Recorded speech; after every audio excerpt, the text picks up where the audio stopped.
തരം Hema committee report പുറത്തു വന്നതിനെതിരെ കുറെ ആൾക്കാർക്കെതിരെ ആരോപണം വന്നു. ഇപ്പോൾ നിലവിൽ സിദ്ദിഖ് ലാസ്റ്റ് വന്നിരിക്കുന്ന നമ്മുടെ സിദ്ദിഖ് സംവിധായകനും നടനും എഴുത്തുകാരനുമായി ആയ രഞ്ജിത്ത് പുള്ളിക്കാരനെതിരെ ഒരു ആരോപണം ഇപ്പോൾ മുന്നിൽ വന്ന് നിൽക്കുന്ന സമയത്ത് എല്ലാവരുടെ അടുത്തും ഇപ്പൊ നടികളായിക്കോട്ടെ, നടന്മാരായിക്കോട്ടെ, ജൂനിയർ ആർട്ടിസ്റ്റ് ആയിക്കോട്ടെ, എല്ലാവരുടെ അടുത്തും ഇവരുടേതായ അഭിപ്രായങ്ങൾ നിലവിൽ ചോദിക്കുന്നുണ്ട്.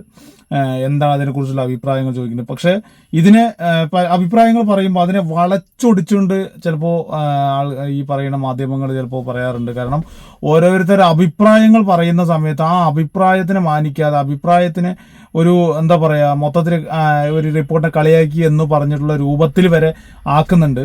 അപ്പം അങ്ങനെ ഒരു ആക്കിയ ഒരു ന്യൂസാണ് നമ്മുടെ ഇന്ദ്രൻസിന്റെ കയ്യിൽ ചോദിച്ചപ്പോൾ. കാരണം ഒരു 7ാം ക്ലാസ് തത്തുല്യ പരീക്ഷ എഴുതാൻ വേണ്ടി വന്ന ഇന്ദ്രൻസിൻ്റെയോട് ചോദിക്കുന്ന ചോദ്യമാണ്.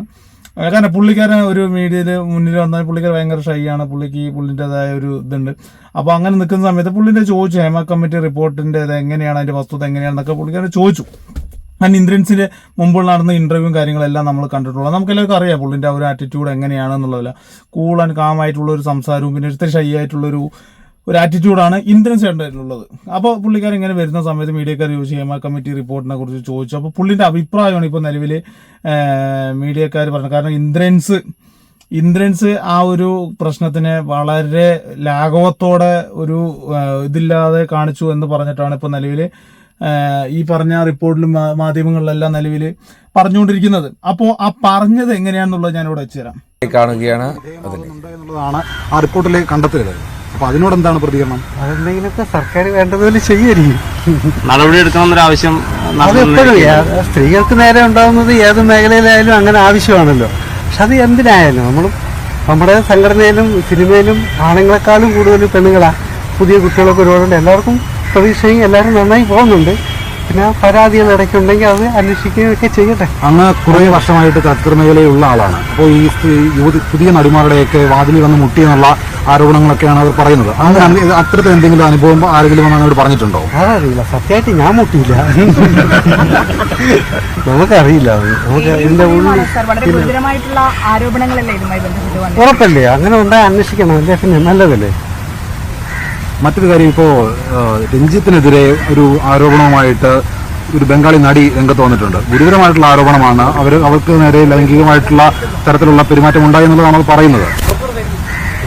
ശരിക്കും ഇപ്പോഴുള്ള പുതിയ മലയാളി നടികളെ പോലും അറിയില്ല, പിന്നല്ലേ ബംഗാളി. അല്ല, ചലച്ചിത്ര അക്കാദമിയുടെ എതിർസ്ഥാനത്തിരിക്കുന്ന രഞ്ജിത്തിനെതിരെയാണ് അത്തരം ആരോപണം. ആർക്ക് വേണ്ടി എന്ന് പറയല്ലോ, പ്രധാനമന്ത്രിയുടെയും മുഖ്യമന്ത്രിയുടെയും ഒക്കെ പേരിൽ ഓരോരുത്തർക്കും എന്തും പറയാമല്ലോ. പെട്ടെന്ന് അറിയുന്നത് അതല്ലേ, നമുക്ക് ചർച്ച ചെയ്യാൻ എളുപ്പവും. അങ്ങനെയുള്ളവരെ കുറിച്ച് നേർസ്ഥാനത്തേക്ക് ഇരിക്കുന്നവരെ കുറിച്ച് വിരളി ചൂണ്ടുമ്പോഴല്ലേ. എനിക്കതിനെ കുറിച്ചൊന്നും അറിയില്ല. എങ്കിലും ചോദിക്കുമ്പോൾ എന്തെങ്കിലുമൊക്കെ പറയാണ്ടിരിക്കുന്നതും അവഗണിക്കുന്ന പോലെ ആവില്ല. അതുകൊണ്ട് ഇതിനകത്ത് എതിർസ്ഥാനത്തിരിക്കുന്ന ആളുകൾക്ക് വേണ്ടി പ്രശസ്തി കിട്ടാൻ വേണ്ടി പറയുന്നതല്ല, അവർക്ക് നേരെ ഉണ്ടായിട്ടുള്ള ആ ഒരു ചൂഷണമാണ് അവർ മാധ്യമത്തിലൂടെ പറയുന്നത്. അപ്പോൾ അത് പൊതുസമൂഹത്തിന് മുമ്പ് അറിയുകയാണ്. ഈ പൊതുസമൂഹത്തിൽ നല്ലവരെന്നും നടിക്കുന്ന ആളുകൾ അങ്ങനെയല്ല, അവർ മുഖം മൂടി അഴിഞ്ഞു വീഴുകയാണ് ചെയ്യുന്നത്. അങ്ങനെയാണെങ്കിൽ തന്നെ നമ്മളൊക്കെ ഇല്ലേ ഇവിടെ അവര് മോശം അനുഭവം പറയുമ്പോഴേ അക്കാര്യത്തിലുള്ള നടപടി കാര്യക്ഷമമായി ഉണ്ടാകണം എന്നുള്ളല്ലേ. അങ്ങ് അത്രയും അതങ്ങനെ ഉണ്ടാവുമല്ലോ.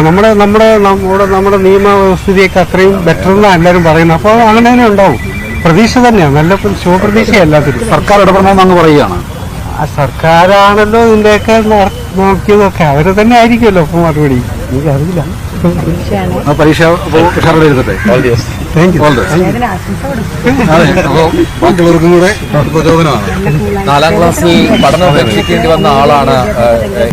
പുള്ളി പറഞ്ഞത് ഇങ്ങനെയാണ്, ഏത് സമയത്ത് ഓരോ ന്യൂസ് ഉണ്ടാവുള്ളൂ. അപ്പോൾ ഒരു എരിവും പുളിയൊക്കെ വേണ്ട എന്നുള്ള ലെവലിലാണ് പുള്ളി സംസാരിച്ചത്. പുള്ളി അങ്ങനെ തന്നെ പറഞ്ഞതും. അതിനെയാണ് പുള്ളി ഏറ്റെടുത്ത് ഇത്രയും ലാഘവത്തോടെ കണ്ടു. കാരണം പുള്ളി അവിടെ വന്നത് പുള്ളി ഒരു എക്സാമിന് വേണ്ടി 7ാം ക്ലാസ്സിൻ്റെ ഒരു പരീക്ഷ വേണ്ടിയിട്ടാണ് പുള്ളി അവിടെ വന്നത്. പുള്ളി പിന്നെ മര്യാദകേടല്ലേ മറുപടി പറയാണ്ട് പോയി കഴിഞ്ഞാൽ എന്ന് പറഞ്ഞുകൊണ്ടാണ് പുള്ളിക്കാരോട് മറുപടി പറയാൻ നിന്നത്. അത് വലിയൊരു തെറ്റായിട്ടൊന്നും തോന്നുന്നില്ല. പിന്നെ പുള്ളിൻ്റെതായ അഭിപ്രായങ്ങൾ പറഞ്ഞു. കാരണം ഇതെല്ലാം ആരോപണമാണ്. ആ ആരോപണം ഇങ്ങനെ നിൽക്കുന്ന സമയത്ത് ആ ആരോപണത്തിന്റെ കറക്റ്റ് തെളിവ് സഹിതം കുറ്റക്കാരനാണെന്ന് കാണുന്നത് വരെ ആ ആരോപിതൻ തന്നെയാണ്. അതിനുശേഷം കോടതി വിധിക്കുമ്പോഴാണ് അത് കുറ്റക്കാരനാണെന്ന് നമുക്കറിയാൻ പറ്റുള്ളൂ. അതുവരെ ഇങ്ങനെയല്ലാണ്ട് പിന്നെ എങ്ങനെയാണ് പ്രതികരിക്കേണ്ടത്? അതിനിട്ട് എയറിൽ കയറ്റിയിട്ടോ ഇന്ദ്രൻസ് ഇങ്ങനെയാണ് പറഞ്ഞതുകൊണ്ട് കാര്യമില്ല. കാരണം പുള്ളി ആറ്റിറ്റ്യൂഡ് അതാണ്. പുള്ളിക്ക് എന്താ പറയുക, അത്രയും ഡൗൺ ടു എർത്ത് പോലെയാണ് പുള്ളി സംസാരിക്കുന്നത്. അത്രയും വലിയൊരു കാര്യവിവരമായിട്ട് പുള്ളിക്കാരൻ അറിയാം. പക്ഷെ അവിടെയും ഇവിടെയും തൊടാതെയുള്ള സംസാരമാണ് ഉള്ളത്. കാരണം ആളങ്ങനെയാണ്. പുള്ളിൻ്റെ എല്ലാം ഇൻ്റർവ്യൂകളും കാര്യങ്ങളും എല്ലാം കണ്ട് നമുക്കറിയാം പുള്ളി അങ്ങനെയാണ്, അതിൽ കൂടുതലൊന്നുമല്ല എന്നുള്ളതെല്ലാം അറിയാം. അപ്പോൾ ഹേമ കമ്മിറ്റി റിപ്പോർട്ട് പുറത്ത് വന്നിരിക്കുകയാണ്. ഇനിയിപ്പോൾ ഏതൊക്കെ പ്രമുഖരുടെ മുഖംമൂടിയാണ് അഴിഞ്ഞു വീഴാൻ പോകുന്നതെല്ലാം നമുക്ക് വരും ദിവസങ്ങളിൽ കണ്ടറിയാം. ഇപ്പോൾ നിലവിൽ നമ്മൾ ഇവരിൻ്റെ ഭാഗത്തു നിന്നൊക്കെ ഇങ്ങനെ ഉണ്ടാവുമെന്ന് നമുക്ക് ആകെ ഞെട്ടിപ്പോകുന്ന തരത്തിലാണ്. കാരണം ഒരു മാധ്യമത്തിൻ്റെ മുന്നിൽ വന്ന് നിന്നിട്ട് നമ്മൾ ഇങ്ങനെയാണെന്നൊക്കെ പറഞ്ഞിട്ട് വേറെ എവിടെ പോയിട്ട് ഇങ്ങനെയാണ് പരിപാടി എന്നൊക്കെ നമുക്ക് കേൾക്കുമ്പോൾ, ഒരാളിങ്ങനെ പറയുമ്പോൾ നമുക്ക് ഭയങ്കരമായിട്ടുള്ളൊരു ഇതൊക്കെയാണ് തോന്നുന്നത്. കാരണം എല്ലാവരും മലയാളി പ്രേക്ഷകർ ഓരോരോ കുടുംബത്തിൻ്റെ ഒരു അംഗങ്ങളെ പോലെയാണ് ഈ നടന്മാരെ കണ്ടിരിക്കുന്നത്. അവരുടെ ഭാഗത്തൊക്കെയാണ് ഇങ്ങനെയുള്ള ഗുരുതര ആരോപണങ്ങളൊക്കെ വന്നിരിക്കുന്നത്. പക്ഷേ ഇതിന് പ്രധാന പ്രശ്നം തന്നെ അമ്മ പ്രസിഡന്റ് മോഹൻലാൽ, പിന്നെ മമ്മൂക്ക, പിന്നെ അതിൻ്റെ കൂടെ ഭാരവാഹികൾ, ഇവരാരും ഇതിനെക്കുറിച്ച് പ്രതികരിക്കാൻ തോന്നിട്ടില്ല.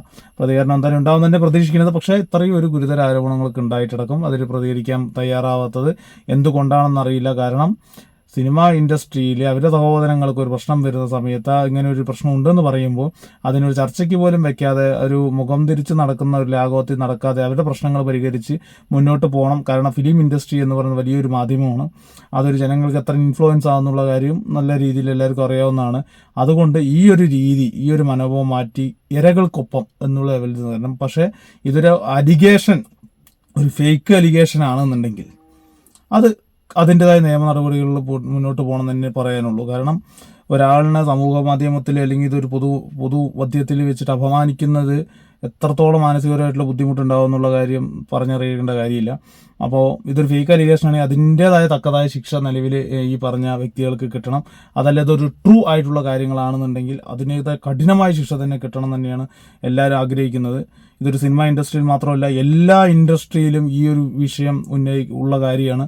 അതിനെ കറക്റ്റായിട്ട് വെളിച്ചത്തിലോട്ട് കൊണ്ടുവരേണ്ടത് ആ അനുഭവം നേരിടുന്ന വ്യക്തികളാണ്. അവരുടെ കരിയർ നോക്കി ഇതെല്ലാം കണ്ട് സഹിച്ച് പോകേണ്ട ഒരു സിറ്റുവേഷനോ ഒരു ഇതൊന്നും അല്ല ഇപ്പോൾ നിലവിലിവിടെ ഉള്ളത്.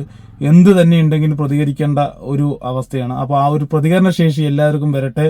ഇങ്ങനെയുള്ള ഓരോരോ മുഖം വീഡികൾ അഴിഞ്ഞു വീഴട്ടെ.